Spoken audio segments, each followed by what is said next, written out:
Salut à tous, on se retrouve aujourd'hui dans une nouvelle vidéo et aujourd'hui on va passer ensemble nos galops.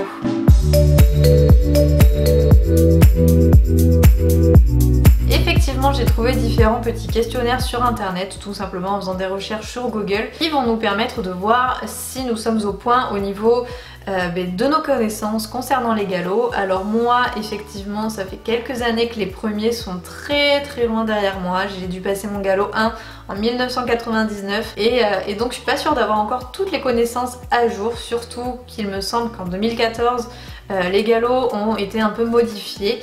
Donc bon, on va voir ce que ça donne ensemble à travers cette vidéo. En tout cas, on va commencer dès à présent par le galop 1 et c'est un quiz que j'ai trouvé donc sur le site quiz.biz. Apparemment, ce sont des personnes comme vous et moi qui créent des questionnaires, donc les réponses sont un peu à prendre avec des pincettes, j'ai envie de dire. Il y a des bonnes choses, mais il y en a aussi qui peuvent être moins vraies, donc faites attention quand même. Alors, on va commencer tout de suite ce galop 1 par la première question. Où vivent généralement les petits poneys? En général, moi j'ai toujours vu les petits poneys, les Shetland, dans une stabulation libre. En général, ils sont tous en troupeau, dans un grand box, on va dire. Je les ai rarement vus dans un box et encore moins dans un clubhouse. Question 2, quel est ce lieu? Il s'agit a priori d'un manège puisque c'est couvert. Question 3, quelles protections sont obligatoires ou recommandées pour le cavalier pendant les cours? Évidemment, le casque, la bombe sont indispensables et le protège d'eau n'est pas obligatoire mais il est recommandé très fortement en général quand on est débutant. Question 4, quelle est la taille minimum au garrot pour qu'un équidé soit appelé cheval? Il faut qu'au minimum il fasse 1m48, quoique à 1m48, c'est encore un cheval, c'est encore un poney. Alors là, bon, je vais dire 1m48, on va voir ça dans les réponses après. Question 5. Trouvez dans la liste ci-dessous certaines des règles officielles de sécurité d'un centre équestre. Alors, il est important de garder son chien en laisse. Les chevaux peuvent avoir peur éventuellement des mouvements brusques du chien si jamais il est détaché. Il faut bien évidemment ne jamais fumer dans l'enceinte d'un centre équestre puisque vous avez du foin, vous avez de la paille, vous avez plein de choses qui sont très fortement inflammables. Et évidemment, c'est un lieu public, donc on ne fume pas dans les lieux publics. Et ne pas manger devant les chevaux. Au pire, vous perdez votre pomme, vous perdez votre morceau de carotte que vous étiez en train de croquer, mais bon, c'est pas très dangereux. Question 6. Lorsque l'on rentre dans un manège avec sa monture et que l'on veut se mettre en selle, les couples chevaux-cavaliers doivent se placer au milieu du manège, pas dispersés, non, au milieu du manège les uns à côté des autres tout en respectant les mesures de sécurité et tous les chevaux dans le même sens. Je pense que c'est cette réponse-là qui est la bonne. Question 7. Le cheval a une avant-main, oui, un corps, une arrière-main, je pense que c'est celle-ci, un arrière-train non, un avant-corps non. Donc c'est la première. Question 8, quelle est la robe de ce cheval? Il est B, puisqu'il a les crins foncés, les extrémités foncées, noires, et le corps fauve, plutôt marron. Question 9 et dernière question, quelles sont les caractéristiques de la famille des alezans?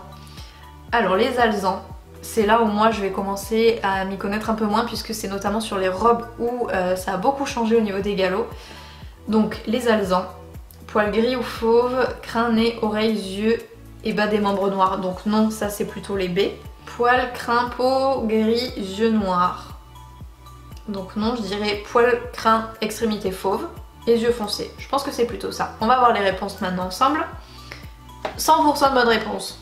Bon, ça va, je m'en sors plutôt pas mal pour le galop 1. Ça fait partie des bases, donc ça fait partie des choses que je suis censée quand même connaître assez bien. Après, il peut toujours y avoir 2-3 petits pièges ou des choses forcément que j'ai oubliées, parce que oui, ça arrive aussi. Hein.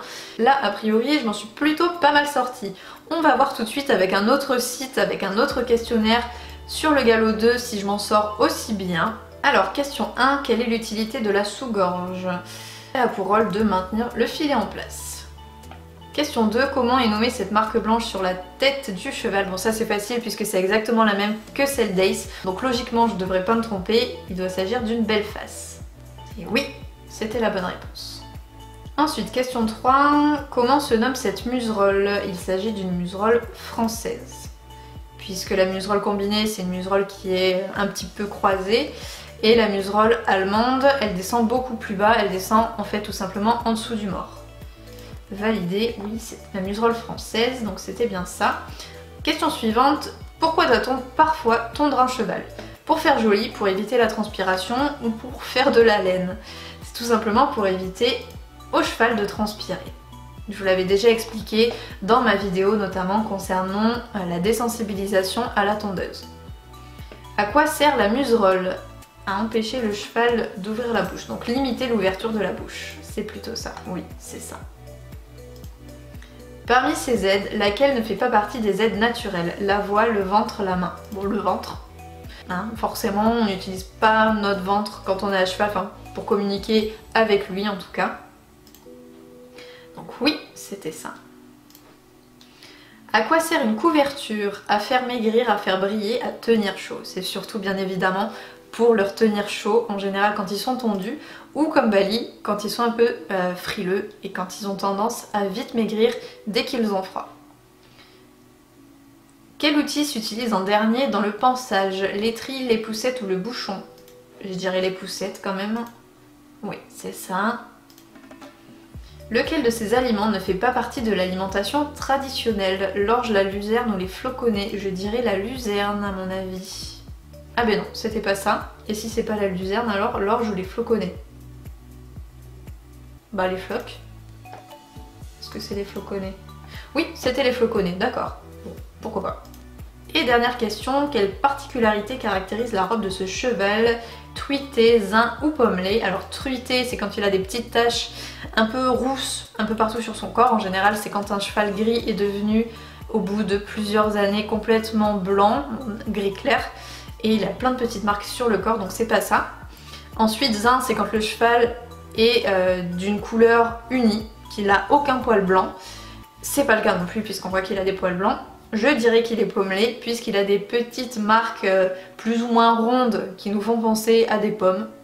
Me demandez pas pourquoi, voilà. Je pense que c'est plutôt pommelé du coup. On va vérifier ça. Ouais, c'était ça. Et où on en est, du coup, réussi. Mais je crois que j'ai eu 100%, voilà, 10 sur 10, 100%. Jusque là, je m'en sors bien. J'ai eu 100% sur le galop 1, 100% sur le galop 2. Après, je vous garantis vraiment pas les 100% sur les galops qui vont venir par la suite. Je pense franchement que je serai vraiment moins bonne parce qu'on va aller creuser dans des choses un peu plus compliquées. J'espère que vous aurez joué le jeu avec moi, que cette petite vidéo vous aura aidé à réviser un petit peu. Et du coup, cette vidéo est maintenant terminée. J'espère qu'elle vous aura plu. Je vous fais à tous encore de très gros bisous. N'oubliez pas de vous abonner si jamais vous n'êtes pas encore abonné, puisque ça me fait toujours très plaisir.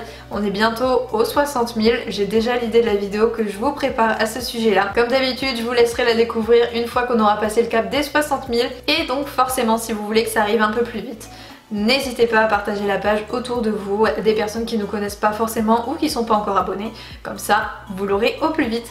Je vous fais à tous de très gros bisous et je vous dis surtout à très bientôt dans une nouvelle vidéo. Salut!